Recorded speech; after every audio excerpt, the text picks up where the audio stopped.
Brendan is dead, Serafina has returned to the Cotswolds, Conrad still smells a rat, and we approach the conclusion of this 10-episode season with many of the questions posed in episode 1 either unanswered or, worse, completely forgotten about. Helter Skelter is the 8th episode of MobLand Season 1. Due to the limited amount of time left in MobLand, threads will need to begin wrapping up in one way or another, and satisfaction is no longer assured. Even though there were some significant revelations in episode 8, there isn't much to say about it. The majority of the time, characters discuss things while sitting in cars, Conrad's house, or a police station. Talking is perfectly acceptable, but in MobLand, people tend to repeat lines to each other. Kat McAllister, one person asks. As the other confirms, Kat McAllister, in this episode, there are 2 lengthy recaps. Additionally, they allude to a show that is much better than the one we are currently watching if they don't do either of those things. Everyone in MobLand uses metaphors and similes, either blatantly insulting, gently reminding, or vaguely threatening. Each character melds into a sarcastic, unperturbed mashup, and while these quips may be entertaining when used alone, they become tiresome when repeated repeatedly. This episode teaches us 2 things in spite of all the talking. Since Tattersall, a new copper, took over the case, the police officers who have been futilely pursuing the Harrigans this season are no longer alive. Eddie is Kevin's brother. The identity of Eddie's parents will have to wait until later. I'm not sure why Maeve would be so devoted if Eddie was another baseborn bastard, as she refers to Serpahina, just after proudly announcing that she is a Harrigan. It could be Conrad and Maeve, or Conrad and Bella.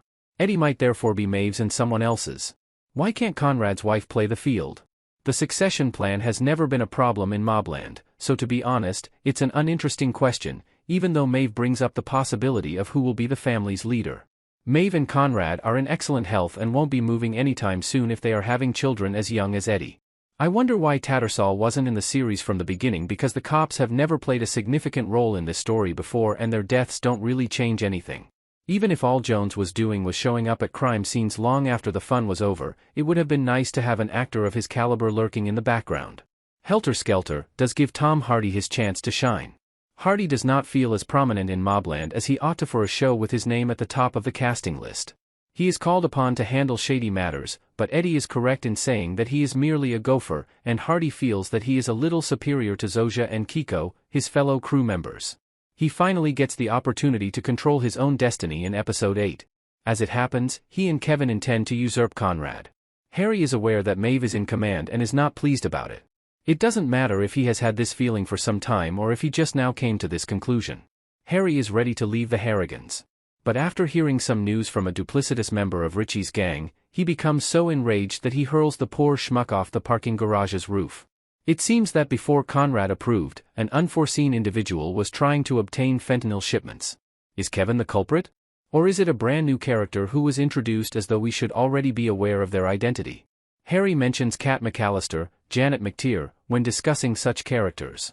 Conrad told Harry that because Kat McAllister is so strong, a man considers his options carefully before calling her. However, Harry gets on the horn with her again rather quickly, so it can't be that hard. We now see the cost of Harry's gambit. No, he asks for another favor instead, to connect the Harrigans with the Lopezes. Hey guys, fentanyl is back on the menu. Harry, how much will this cost? 2 favors are the most burdensome thing in MobLand. I guess one for every episode left.